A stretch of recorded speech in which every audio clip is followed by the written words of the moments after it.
আসসালামু আলাইকুম। বাংলাদেশ ভারতের মধ্যে এই মুহূর্তে রাজনৈতিক অস্থিরতা একটা চরম পর্যায়ে আছে।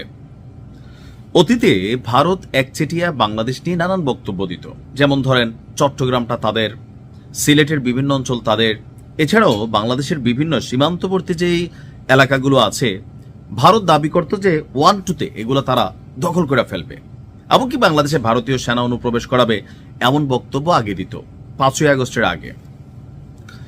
তো এগুলো নিয়ে সরকারের পক্ষ থেকে তেমন কোনো বিবৃতি তখন দেওয়া হইতো না। আমরা যারা প্রটেস্ট করি আমরা কিন্তু প্রটেস্ট করতাম যে এগুলো নিয়ে কেন আসলে কথা বলা হয় না।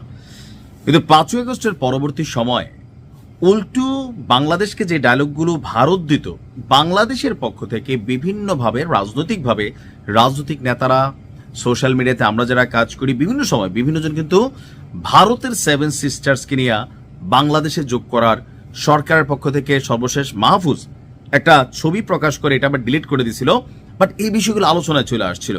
তো সেখান থেকে একটা পারসেপশন তৈরি হয়ে গিয়েছিল যে আসলে কি 7 সিস্টার্সের কোনো রাজ্য বাংলাদেশের সাথে কানেক্ট হবে। এর মাঝখানে সবচেয়ে বেশি যে রাজ্যটার নাম আলোচনায় সেটা হচ্ছে আসাম। আর এবার আসামের যিনি খোদ মুখ্যমন্ত্রী আছেন, আসামের মুখ্যমন্ত্রী হিমন্ত বিশ্ব শর্মা, তিনি শঙ্কা প্রকাশ করেছেন যে অদূর ভবিষ্যতে আসাম বাংলাদেশের রাজ্য হয়ে যাবে অথবা বাংলাদেশের অঙ্গ হয়ে যাবে। এখন কেন এই ধরনের মন্তব্য তার?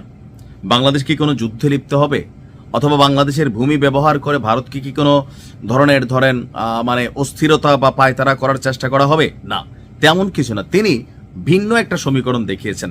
সমীকরণটা কি চলুন দেখি। ভারতের উত্তর পূর্বাঞ্চলীয় এই রাজ্য আসামে ইতিমধ্যে বাংলাদেশি বংশোদ্ভূত মানুষের সংখ্যা বাড়ছে, দাবি হচ্ছে এই আসামেরই মুখ্যমন্ত্রী হিমন্ত বিশ্ব শর্মা। আর এইভাবে যদি মানুষের সংখ্যা বাড়তে থাকে ক্রমাগত, তাহলে অদূর ভবিষ্যতে আসাম বাংলাদেশের অংশ হয়ে যাবে। তার দাবি, জনসংখ্যার এই প্রবণতা অর্থাৎ ঊর্ধ্বগতি অব্যাহত থাকলে আসাম একসময় স্বয়ংক্রিয়ভাবেই বাংলাদেশের অংশ হয়ে যেতে পারে। তার এই দাবি নতুন করে সীমান্ত ও অভিবাসন বিতর্ক উস্কে দিয়েছে। ভারত বিভিন্ন সময় যেটা দাবি করে, বাংলা ভাষাভাষী কোনো মানুষ পাইলে, যেগুলো বাংলাদেশ থেকে অনুপ্রবেশকারী, হাস্যকর না যে গেল কয়েক মাসে বিএসএফ অনেক ভারতীয় নাগরিকদেরকে বাংলাদেশে পুশিং করছে। গেল পরশুদিনও 9 জন ভারতীয় নাগরিককে তারা পুশিং করছে। বেসিক্যালি এরা ভারতের নাগরিক, সীমান্তের বিভিন্ন জায়গায় না গান পয়েন্টে তাদেরকে বাংলাদেশে ঢুকে দেওয়া হচ্ছে। পরবর্তী সময় দেখা যায় কি এরা বাংলাদেশের না, ভারতেরই নাগরিক। এ নিয়ে কিন্তু একটা তুমুল লড়াই সেই অঙ্গরাজ্যে চলছে মমতা দিদি এবং মোদির মধ্যে। এই হিমন্ত বিশ্ব শর্মা আবার মোদির চেলা, তাদের মধ্যে কিন্তু একটা কনফ্লিক্ট আছে। ভারতীয় গণমাধ্যম এনডিটিভির প্রতিবেদন অনুযায়ী একটি সরকারি অনুষ্ঠানের পর সাংবাদিকদের সঙ্গে আলাপকালে আসামের এই মুখ্যমন্ত্রী বলছেন, আসামে বাংলাদেশি বংশোদ্ভূত মানুষের সংখ্যা যদি আরো জাস্ট 10% বৃদ্ধি পায়, 10%, তো সেক্ষেত্রে পরিস্থিতি এমন জায়গায় পৌঁছাবে যে আসামের জনগণ, তখন বাংলাদেশের জনগণ আসামের জনগণ হয়ে যাচ্ছে। তো সেই জনগণই অটোমেটিক চাইবে তারা বাংলাদেশের সাথে যেন একীকৃত হয়ে যায়। আর এই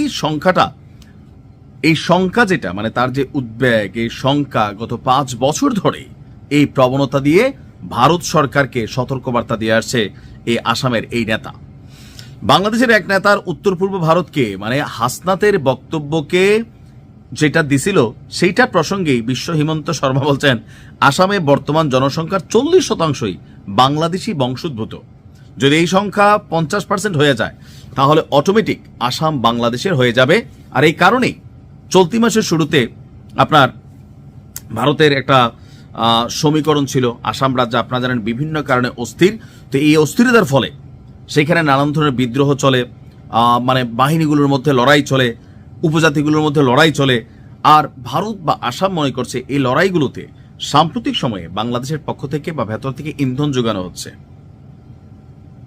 তারা ভয় পাচ্ছে। বাট বাংলাদেশ কখনো অন্য কোনো দেশের রাজ্য দখল করা অথবা সেই দিকে নজর দেওয়া, ভারত যখন বলে কথার পিঠে আমরা হয়তো বলি, কিন্তু আমাদের দেশ থেকে এই ধরনের ইন্টেনশন আসলেই কখনো নাই। যদি এই ধরনের ইন্টেনশন হয়, সর্বপ্রথম দেখেন ভারতই বাংলাদেশের দিকে এরকম চোখ তুলবে। আর যদি চোখ তুলেই বসে তাহলে কিন্তু তখন আর আমরা নীরব থাকবো না, এটাও সত্যি। দিন শেষে আগে বাংলাদেশ, পরে প্রতিবেশী। ভালো থাকুন।